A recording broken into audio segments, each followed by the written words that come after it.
Hey everyone, welcome to Youth Bombs. I'm Craig, I'm David. And I'm Olivia. and we're the voice of young conservatives of Alachua County. Today we're looking at Amendment 4, which David has the text of.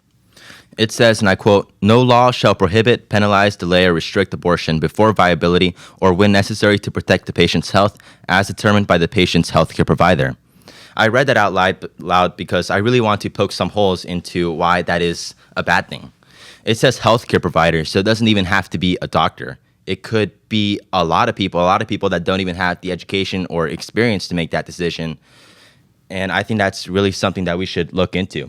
It also says health. It doesn't establish what type of health. It could be mental health. It could be physical health, sure, but I'm pretty sure that's not going to be often the case. Mental health, spiritual health, it could be anything, and it's basically allowing abortion up to birth. Absolutely, and we know how tragic that is, and we also know that 98% of abortions are done by choice, not by these special exemptions that the left always likes to point out. So really unadulterated killing of children that has to stop. Olivia, you mentioned California and Oregon. What do those policies look like? Yeah, so they allow abortion up to birth. I even think there was talk about, I don't know if it was put into law, but like up until the umbilical cord is cut, then you could still have an abortion. And I think it's just crazy. I mean, even as a pro-choice person, like I come from a family where like all my family members are like pro-choice and like secular and all that, and they even think, I mean, it's absolutely nuts. I mean, like how could you? I mean, there's such a difference between saying like it's okay at 6 weeks, or let's say like 8 weeks, 15 weeks, and then now you're seeing like, well, it is a human all along, obviously, but you see it in like its full form, and you still think like, oh, it's okay to really end a life. And it's just like really inhumane, and it really speaks to where we are as a society as a whole. Like, why are we accepting this? You know what I mean? And have we like really lost humanity? And I don't think people are really aware about just how many abortions we've had since 1973, when Roe v. Wade passed on January 22nd, 1973. Since then, we've had over 63 million abortions, over 63 million lives of children be taken, over 63 million children not being able to see the future that they were promised in the Declaration of Independence, which promises life, liberty, and the pursuit of happiness, inalienable rights endowed by our Creator. And that is on the text of the Declaration of Independence because we were founded as a Christian nation. And everybody's talking about the genocide going on in Gaza, which isn't like America. We're not really talking about the massacre that's going on in America right now, the amount of lives that are being taken each day through abortion. Yeah, I mean, that's a good point. Like when you talk about life, you have to respect like all life, right? So like even like the children who are dying in Gaza because of things that they can't control, I think that's a complete loss. That's horrible. When you talk about abortions, I think that's such a loss. You know what I mean? Any loss to life, anywhere at any stage of life, is definitely a negative. And we tend to pick and choose like what we want to support. So like people will go out there and protest and say like it's horrible that these kids are dying in Gaza, and yes, it is horrible that they're dying in Gaza, but then how come they're not concerned about all the abortions that are happening? And even scientifically, life does begin at conception. It's not fully formed, but that's still life beginning. And when you have an abortion, that's ending it, that's taking it away. And you look at the statistics, and I think I was reading an excerpt from a book at an internship over the summer that talked about like the implementation of the birth control pill and how that's completely like changed the view of like fertility for women and just like building family for women and Planned Parenthood. And like it was like 6 out of 10 women who get abortion get it like in their 20s, mid 20s, and they're upper middle class women.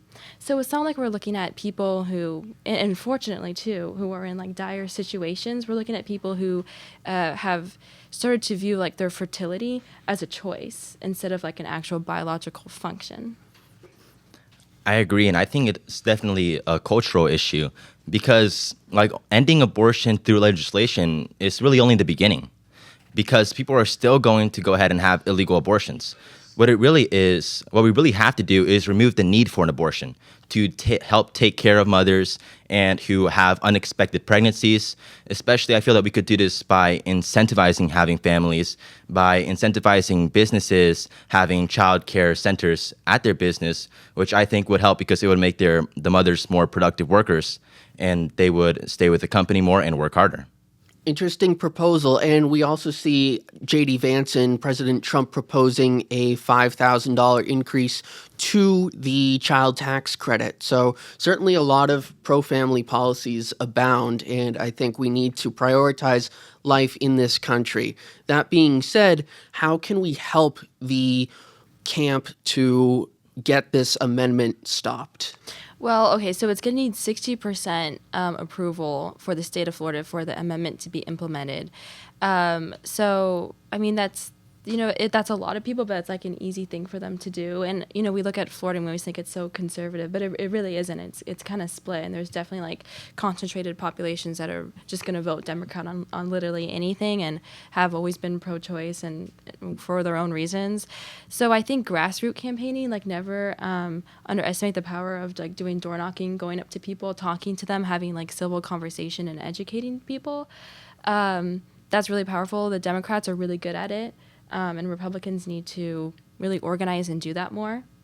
So yeah, that's my idea. Also, just going to churches. The Catholic Church, especially in Gainesville, has been really good about handing out like informational pamphlets about like what it actually means. You're not having an abortion at 15 weeks, which all pro-life people would oppose anyways. But there's obviously a clear difference between having an abortion at birth.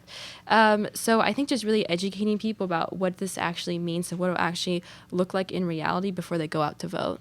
Mm-hmm, absolutely. And there was a recent case that in the summary of the amendment, it's now going to inform voters that if it passes, taxpayer funds could be used to fund abortions in the state of Florida. So a good victory there, showing the terrible implications of what could happen should this pass. And we're fortunate that it needs 60% to pass rather than a bare majority, which in that case, the Constitution of the state would be rewritten all the time and have a lot of frivolous amendments. But we have to really buckle down and help our friends and neighbors understand the importance of voting no here.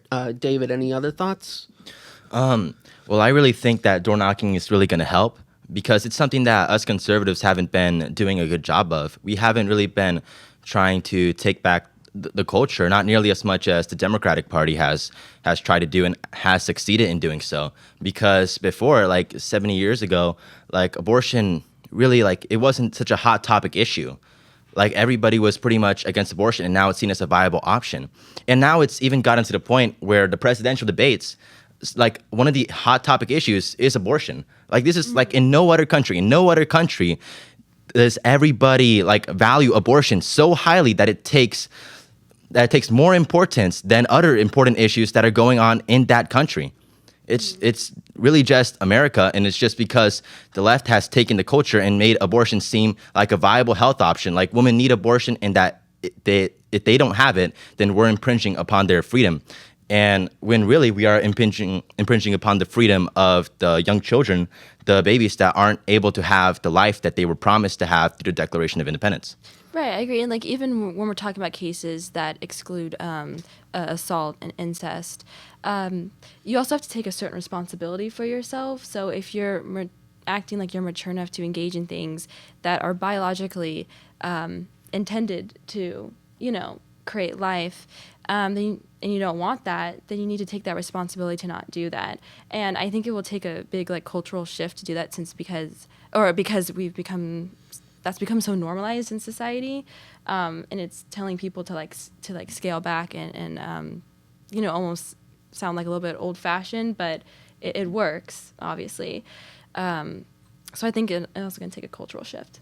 Mm-hmm. Yeah, I think that accountability is a big thing because we see that over time, Americans haven't really held themselves accountable for their actions. I'm not just talking abortion, but I'm talking how everybody keeps on running to the Democratic Party when they promise things like free healthcare. Even though they're going to be taking away parts of our freedom, we're not going to have the amount of money that we could spend on whatever we want because it's going to be taken away from us through taxes. Our freedom is being taken away every single time that they hire those taxes in order to give things like free healthcare, in order to go ahead and just give free things. That there was a time before when we were above that, when we valued our freedom more, our freedom to make our own money, our freedom to spend it on whatever we want, our freedom to have a country of social mobility, which is what made this country itself so valuable. This is why like a lot of immigrants wanted to come to our country because of our social mobility, and we're exchanging that just so we can have less accountability for our actions. Mm-hmm. Right. I also think it's important to note that even if abortion gets voted out in states like Florida, or I think Alabama was another one where I think it got or wanted to get voted out, it's not saying if people, really want to have an abortion, it's not saying that they can't. They could just cross state lines to a state that does. So, it's overturned to the states. It's not taken away from them. And I think that's a clear distinction that's not being made by the media. And then that's become the popular opinion. And that's why you see people out in the streets going crazy because they think oh no, I can no longer, have an abortion at all. But that's not even the case. That's not the law. Mm-hmm. And 50 years ago, the left would say abortion should be safe, legal, and rare. And now we see crazed people celebrating their 22nd abortion. So it's out of control and, frankly, disgusting. Yeah, it's still unbelievable that abortion is even still a mainstream option because it was birthed through eugenics. Exactly. And this is common knowledge that it was birthed through eugenics. And the left likes to destroy statues of people that, used to be bad, people like General Robert E. Lee, people that were part of the Confederate. They like to destroy their statues, but shouldn't we be destroying abortion as well if it was birthed off of eugenics? Isn't that a social justice issue that we should also be destroying if we're going to be destroying all the paintings of all these generals? Yeah, exactly. People don't know the history of Margaret Sanger and Planned Parenthood and why it's located in neighborhoods that it's located. And I think that ties back into just educating the average voter because most people don't know this. If they weren't taught this in their public school or even some private schools, they're probably not going out on their own and reading about it.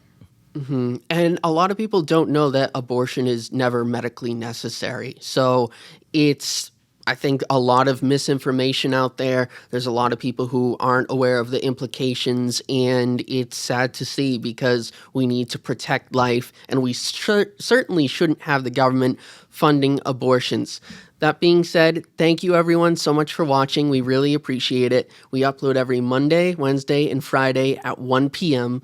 And feel free to reach out to us at youthbombs@alatrarepublicans.com. Additionally, thank you to the Instagram Live audience for joining us, and we'll see you next time. Thanks so much. Take care.